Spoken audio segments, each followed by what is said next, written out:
Hello and welcome dear students in VV educational services Bhopal. आज का हमारा टॉपिक है red ocean strategy and blue ocean strategy. ठीक है, ये आपकी यूनिट 4 का फोर्थ टॉपिक है। स्टार्ट करते हैं। Red ocean strategy and blue ocean strategy क्या है। ठीक है, तो रेड ओशियन स्ट्रेटजी का मतलब होता है सिंपल सा कि कंपटीशन में लड़ना। ठीक है, आप जैसे आपकी कंपनी का कोई प्रोडक्ट है, आप क्या कर रहे हैं, उसे सेल कर रहे हैं। ठीक है, आप क्या करेंगे, उसी मार्केट में जाएंगे जहाँ पर भीड़ है। ठीक है, तो क्या होगा, उस भीड़ में आपको कंपटीशन से लड़ना पड़ेगा। आप कंपटीशन दूसरी कंपनियों से लेंगे। मान लो अगर आप कोई टेलीकॉम कंपनी है, एयरटेल, ठीक है, जियो, वोडाफोन, सारी चीज़ें कंपनी है। देखो, काम सभी का एक ही है, पर क्या है, वहाँ पर कंपटीशन भी है। और उसमें ब्लू ओशियन का मतलब होता है, ब्लू ओशियन मतलब आपको कंपटीशन से नहीं लड़ना है, किसी न्यू मार्केट में एंट्री करनी है। अगर आप अपने प्रोडक्ट को न्यू मार्केट में क्या करते हैं, एंट्री लेते हैं। ठीक है, न्यू मार्केट में एंट्री लेते हैं तो वहाँ पर क्या होगा, वहाँ पर कंपटीशन होगा ही नहीं या फिर कम होगा। ठीक है, पर क्या हो सकता है, शायद आपको प्रॉफिट ना हो, आपका जो प्रोडक्ट है वो सेल ही ना हो, या हो सकता है आपका जो प्रोडक्ट है वो अच्छा सेल हो। ठीक है, इसमें क्या हो सकता है, इसमें आप अगर न्यू मार्केट में एंट्री करते हैं तो आपको क्या कंपटीशन से नहीं लड़ना पड़ेगा। आपको प्रॉफिट भी हो सकता है और लॉस भी हो सकता है। मतलब कंपटीशन नहीं है, पर क्या है, रिस्क है। ठीक है, और रेड ओशियन में क्या है, रेड ओशियन का मतलब होता है आपको कंपटीशन से लड़ना है। आपका प्रोडक्ट क्या होगा, जिस मार्केट में वो बिक रहा है या जिस मार्केट में बहुत सारी कंपनी मौजूद है, उसी में क्या करना है, अपने प्रोडक्ट को सेल करना है, उसी कंपटीशन में लड़ना है। आपको क्या हो सकता है आपको प्रॉफिट हो, या हो सकता है आपको कम प्रॉफिट हो, पर क्या हो सकता है, इसमें रिस्क नहीं रहता। ठीक है, और इसमें क्या होता है, न्यू मार्केट में एंट्री करना होता है, और न्यू मार्केट एंट्री करने से क्या हो सकता है, आपको रिस्क होता है। हो सकता है आपको लॉस भी हो सकता है या फिर आपको प्रॉफिट भी हो सकता है। ठीक है, जैसे स्टार्ट करते हैं हम फर्स्ट है इसमें रेड ओशियन स्ट्रेटजी, जिसे हिंदी में कहते हैं लाल समुद्र रणनीति। Red ocean strategy refer to competing in exciting market space where many competitors fight for the same customer leading to intense competition and reduce profit. ठीक है, जो रेड ओशियन स्ट्रेटजी है वह रणनीति है जिसमें कंपनियां पहले से मौजूद बाजार में दूसरी कंपनियों से कड़ी प्रतिस्पर्धा करती है। ठीक है, रेड ओशियन का मतलब क्या होता है, रेड ओशियन का मतलब होता है या फिर रेड ओशियन स्ट्रेटजी वह रणनीति या वह स्ट्रेटजी जिसमें कंपनी पहले से मौजूद बाजार में, मतलब जो पहले से मार्केट बना हुआ है। ठीक है, अगर ये मार्केट है, इसमें क्या हो रहा है, इसमें अगर एक कंपनी, मान लो ये एक कंपनी है, इसका प्रोडक्ट क्या हो रहा है, इस मार्केट में सेल हो रहा है। ये एक कंपनी है, ठीक है, इसका भी प्रोडक्ट इस मार्केट में सेल हो रहा है। ये एक कंपनी है, इसका भी जो प्रोडक्ट इसमें सेल हो रहा है। ठीक है, मतलब आजू बाजू जितनी भी कंपनी है, क्या हो रहा है, सभी का प्रोडक्ट इस मार्केट में सेल हो रहा है। ठीक है, मतलब जितनी कंपनियां मौजूद है पहले से, ठीक है, और ये क्या है, ये मार्केट में क्या है, पहले से मौजूद है। ठीक है, जिसमें कंपनियां पहले से मौजूद बाजार में दूसरी कंपनियों से बड़ी या फिर कड़ी प्रतिस्पर्धा करती है। देखो, मार्केट क्या है, एक ही है, कंपनियां कितनी है, बहुत सारी है। ठीक है, ये कंपनी का ये प्रोडक्ट यहीं पर आएगा, इस कंपनी का प्रोडक्ट यहीं आएगा, इस कंपनी का प्रोडक्ट यहीं आएगा। ठीक है, मार्केट एक है, कंपनियां बहुत सारी, तो क्या होगा, पहले से मौजूद मार्केट में, पहले से मौजूद जो मार्केट है उसमें दूसरी कंपनियों से, मतलब अगर ये आपकी कंपनी है, आपकी कंपनी इसमें सेल कर रही है, तो आपको क्या करना पड़ेगा, इस कंपनी से, इस कंपनी से, इस कंपनी से, तीनों चारों जितनी भी कंपनियां आपकी कंपनी के आसपास है, सभी कंपनियों से क्या करना पड़ेगा, कड़ी प्रतिस्पर्धा या कड़ी कंपटीशन लेना पड़ेगा। ठीक है, यही क्या होता है, रेड ओशियन स्ट्रेटजी कहलाता है। हो सकता है इसमें प्रॉफिट कम हो, ठीक है, इसमें जीतना मुश्किल हो, अधिक प्रतियोगिता के कारण मुनाफा कम हो जाता है। ठीक है, तो रेड ओशियन स्ट्रेटजी क्या है, रेड ओशियन स्ट्रेटजी वह स्ट्रेटजी है जिसमें कंपनी या पहले से मौजूद बाजार में या पहले से जो मौजूद क्या है, मार्केट है, उसमें क्या करता है, दूसरी कंपनियों से कड़ी प्रतिस्पर्धा या कड़ा कंपटीशन करता है, जिसमें क्या होता है उस कंपनी को कम से कम प्रॉफिट होता है। ठीक है, एग्जाम्पल देखिए, अगर मोबाइल मार्केट है, ठीक है, मोबाइल मार्केट है सैमसंग, एप्पल, वीवो, ओप्पो, ठीक है, ये क्या हो गया, ये मोबाइल मार्केट हो गया। अब क्या है, सबके सेम कस्टमर्स होंगे, ठीक है, सब सेम कस्टमर, प्राइस, ठीक है, प्राइस भी मानो लगभग सेम होगा। क्या होगा, इनके बीच कड़ा कंपटीशन होगा। क्यों, क्योंकि पूरी मोबाइल कंपनियां हैं, ठीक है, कस्टमर सभी मोबाइल कंपनी के आएंगे, सबका प्राइस भी लगभग सेम होगा, तो क्या होगा, इनके बीच कड़ा कंपटीशन होगा। ठीक है, कड़ा कंपटीशन होगा, क्या होगा इसमें, अगर कंपटीशन होगा तो वहाँ पर मुनाफा कम होगा, प्रॉफिट कम होगा। ठीक है, इसलिए इसे क्या कहते हैं, रेड ओशन स्ट्रेटजी कहते हैं, या फिर इसे कहते हैं खून सा लाल बाजार। ठीक है, हिंदी में इसे कहते हैं खून सा लाल बाजार। ठीक है, देखो, तो रेड जो ओशन स्ट्रेटजी, इसका गोल या फोकस क्या होता है, प्रतियोगियों मतलब जो कॉम्पिटिटर्स है उसको हराना और बाजार में क्या करना, हिस्सेदारी बढ़ाना, मतलब अपनी ऑनरशिप को क्या हुआ, बढ़ावा देना, क्या है उसका गोल है, उसका फोकस है। फिर इसका कंपटीशन क्या होता है, तीव्र होता है, उच्च होता है, हाई लेवल पर होता है।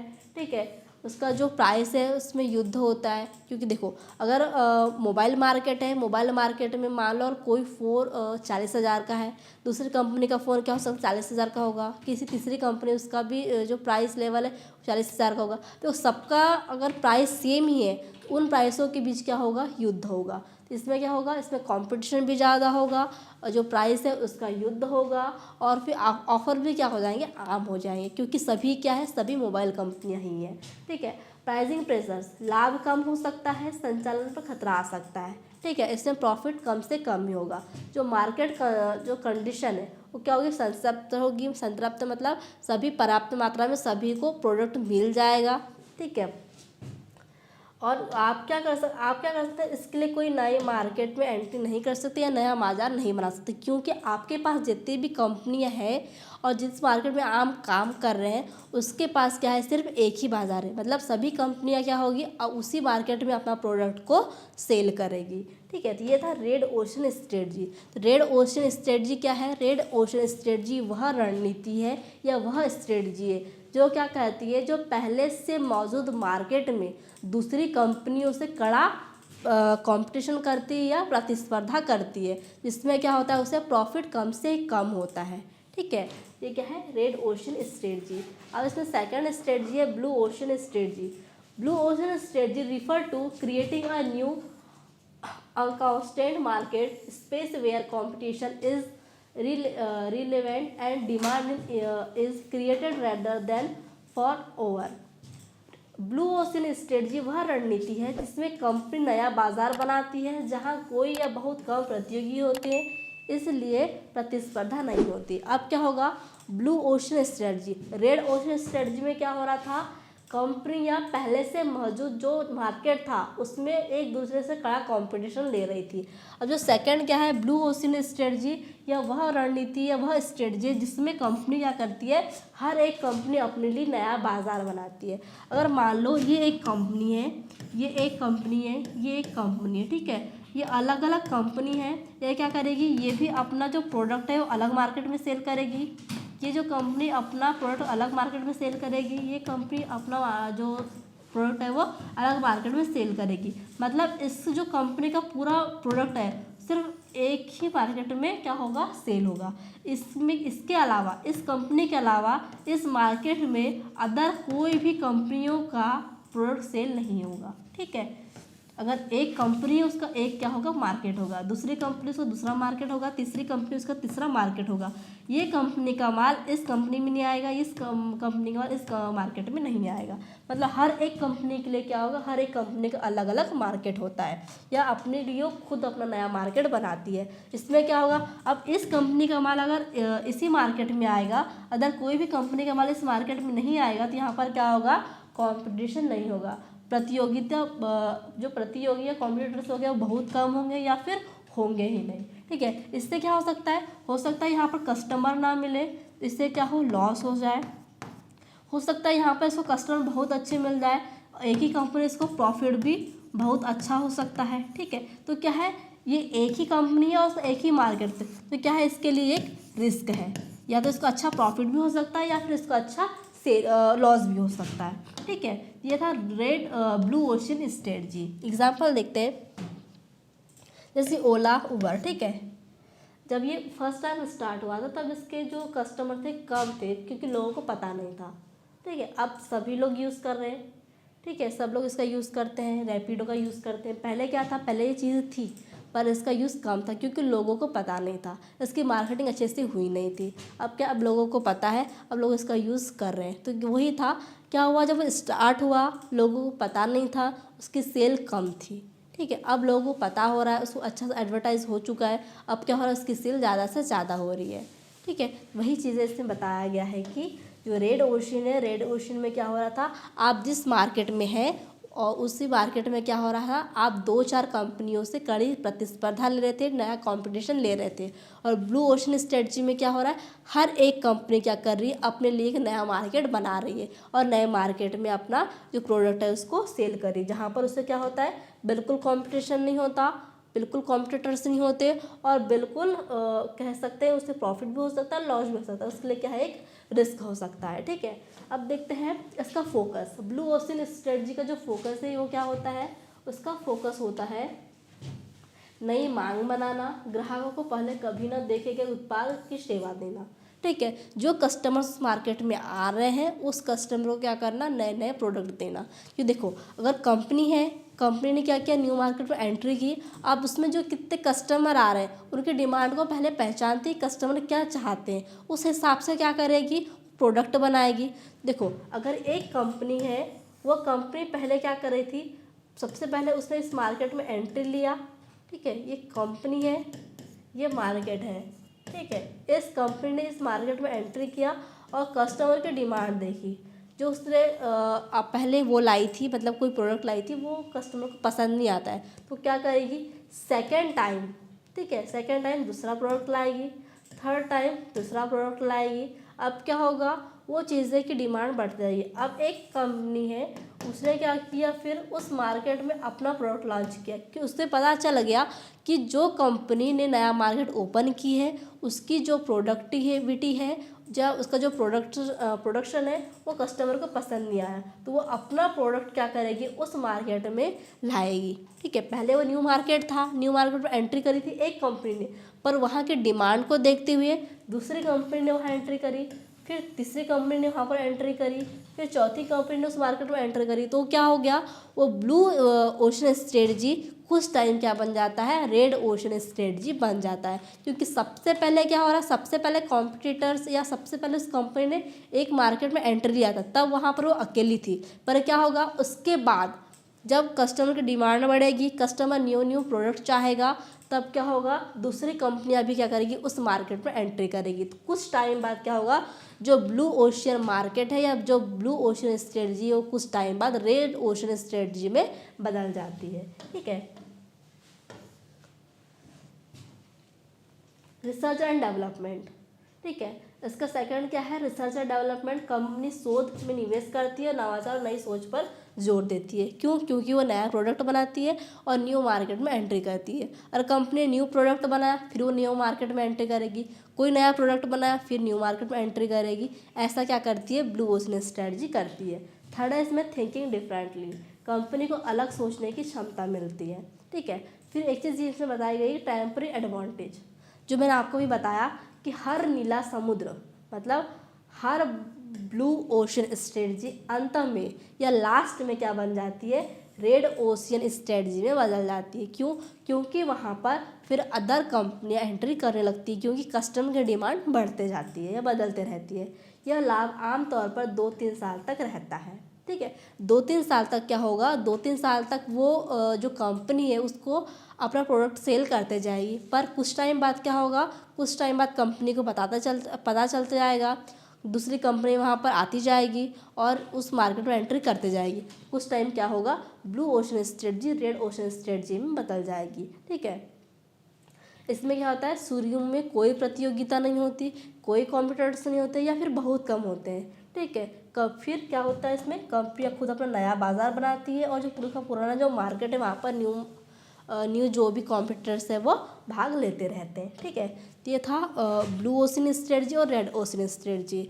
फिर आपके मतलब इस टॉपिक पे और एक स्ट्रेटजी के बारे में बताया गया है, पर्पल ओशन स्ट्रेटजी। ठीक है, purple ocean strategy is hybrid approach where a company competitors in a exciting market will smoothly creating innovation of nice opportunities combining elements और both red ocean strategy and blue ocean strategy।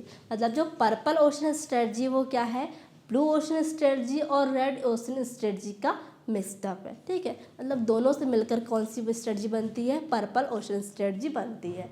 Purple ocean strategy एक मिश्रित रणनीति है, मतलब blue ocean strategy भी आ गई इसमें और रेड ओशन स्ट्रेटजी भी आ गई, जिसमें कंपनी पहले से मौजूद बाजार में प्रतिस्पर्धा करती है और साथ ही नवाचार मतलब न्यू एंट्री या फिर बोल सकते हैं नया विचार, ठीक है, या फिर विशेष अवसर भी पैदा करती है। यह रणनीति रेड ओशन स्ट्रेटजी और ब्लू ओशन स्ट्रेटजी दोनों के तत्वों से मिलकर बनती है। इसमें क्या हो रहा है, इसमें जो ब्लू ओशन स्ट्रेटजी है, ब्लू ओशन स्ट्रेटजी में क्या होता है, कंपनी पहले से मौजूद मार्केट में भी एंट्री करती है और अपने मार्केट की डिमांड के हिसाब से या फिर अपना जो प्रोडक्ट उसने बनाया है उसको लॉन्च करने के हिसाब से क्या करती है, न्यू मार्केट में एंट्री भी लेती है।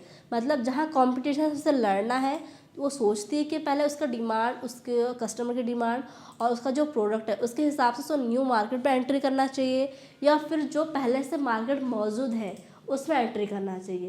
इस हिसाब से क्या करती है, वो काम करती है। मतलब ब्लू जैसे रेड ओशन में हमने क्या देखा था, रेड ओशन में हमने देखा था कि जो कंपनियां हैं पहले से मौजूद मार्केट में क्या करती है, एंट्री करती है और कंपटीशन में लड़ती है।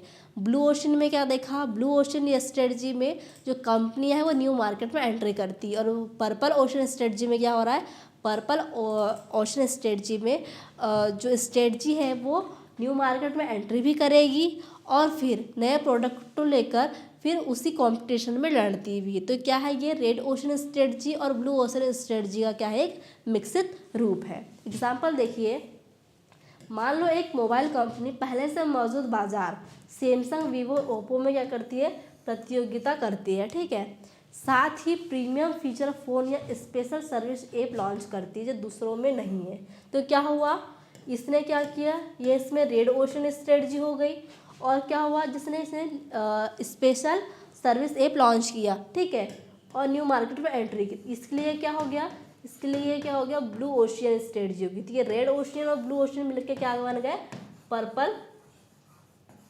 पर्पल ओशन स्ट्रेटजी बन गई। ठीक है, इस तरह कंपनी कंपटीशन प्लस इनोवेशन दोनों का फ़ायदा उठाती है। मतलब कुछ नया भी हो गया और कंपटीशन में क्या हो गया, वो कंपटीशन में भी लड़ ली और कुछ नया भी कर ली, न्यू मार्केट में एंट्री भी कर ली।